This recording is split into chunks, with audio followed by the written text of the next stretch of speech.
of you, welcome to my YouTube channel. Let's do commerce. Welcome to all of you to the Shri business Chalisa. आज हम बात करें class 11 chapter number 4 business studies. Okay, topic हमारा है classification और types of services. तो business services में कितनी सर्विसेज और होती हैं? टोटली 3 सर्विसेज होती हैं. पहला बिजनेस सर्विस, सोशल और पर्सनल. चलो, बिजनेस सर्विस क्या होती है? बिजनेस में हमने देखा अगर बिजनेस को स्मूथ चलाना है तो banking, insurance, transportation, warehouse, communication, ये 5 सर्विस का होना बहुत बहुत जरूरी है. आगे बात करते हैं सोशल सर्विस क्या है. भाई, समाज में आप बिजनेस चला रहे हैं क्योंकि समाज से ही, सोसाइटी से बिजनेस आपका ग्रोथ होता है. तो आप समाज में कुछ अपलिफ्ट करें, समाज को आगे बढ़ाएं, सोशल सर्विसेज करें जिस स्टैंडर्ड ऑफ लिविंग बढ़े, वीकर सेक्शन वहां समाज का आगे हो, सैनिटेशन इंप्रूव हो स्लम एरिया में, एजुकेशन के ऊपर कुछ आप प्रोग्राम्स करें. तो इन सब सर्विसेज से क्या होगा? ये services, the services carried by government, government भी करती है और कुछ बिजनेस संस्थाओं को और एनजीओस को भी करना चाहिए सामाजिक में. ओके, आगे बात करते हैं पर्सनल सर्विस क्या होती है.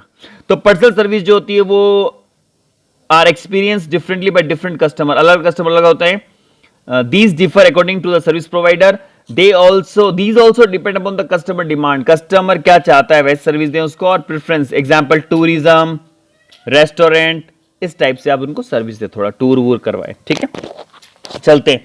तो ये 3 टाइप की सर्विसेज हो गई. Various categories of the business service. अब बिजनेस सर्विस की कैटेगरी मैंने बता दिया 5 है: banking, insurance, postal, warehouse, transportation. तो हम इन 5 को डिटेल में पढ़ेंगे. ओके, सो आगे बात करते हैं बैंकिंग सर्विस की.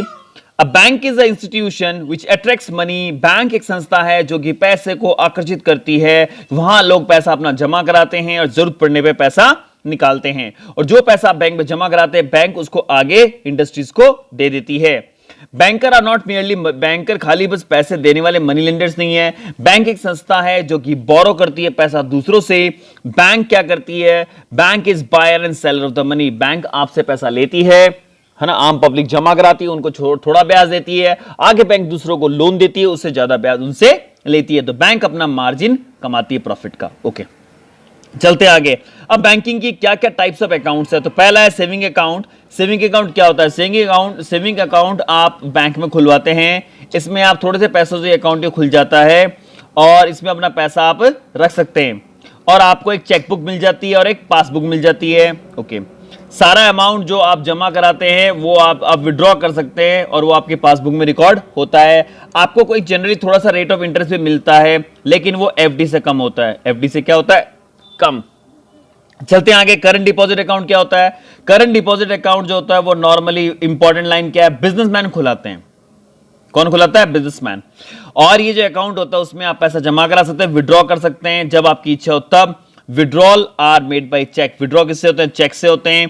ओवरड्राफ्ट और क्रेडिट फैसिलिटी इसको बिजनेसमैन को मिलती है. यहां important, no interest is paid on current account. Current account पर कोई भी इंटरेस्ट नहीं मिलता. Very important. अब मैं बार बार एक ही लाइन ऐसे क्यों बोल रहा हूं वेरी इंपॉर्टेंट? बिकॉज आपके बच्चों केस स्टडीज आएंगी, आपके वन वर्ड आएंगे, आपके ट्रू फॉल्स आएंगे. अगर आप ढंग से नहीं पढ़ेंगे तो आप नहीं कर पाएंगे और वह मार्क्स कट जाएंगे. 90+ लाना बिजनेस में उतना आसान नहीं जितना आप सोचते हैं. बिकॉज अब चीजें चेंज होगी 2020 से और पैटर्न में काफी कुछ बदलाव किया गया है. तो आपको लाइट टू लाइन पढ़ना पड़ेगा और आपको वीडियो पूरी धीरे धीरे देखनी पड़ेगी. चलते हैं आगे.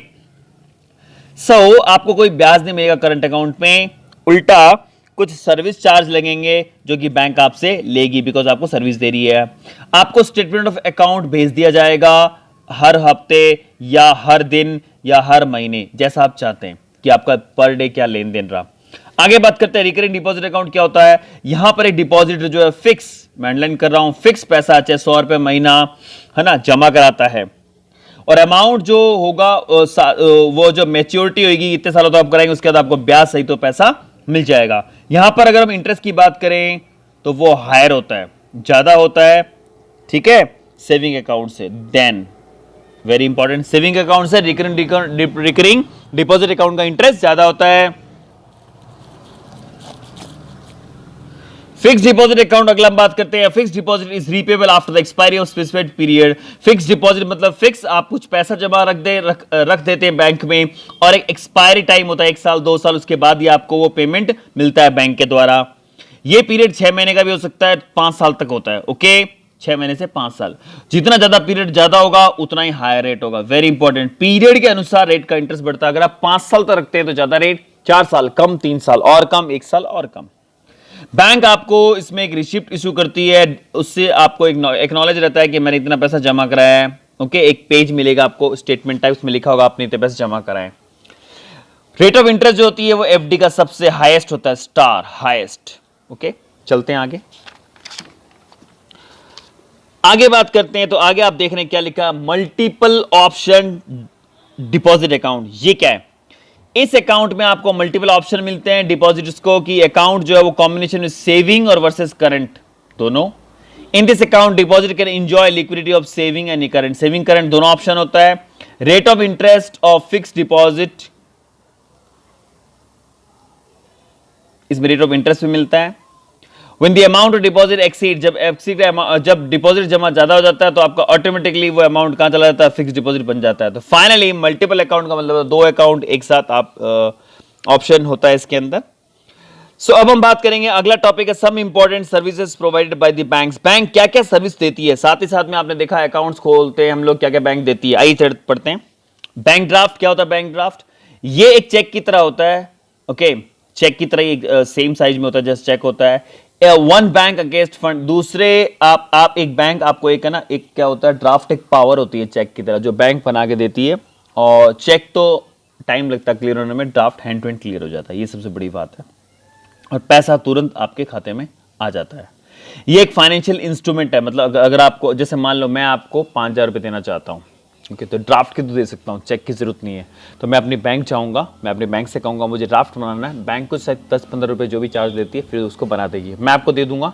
हैंड टू हैंड आप जो अपने बैंक में डलवाओगे तो आपके खाते में पैसा आ जाएगा। तो इसका ये बेनिफिट है। ओके, कुछ चार्जेस लेती है बैंक, ये मैंने बता दिया आपको, 20 रुपये लेती है।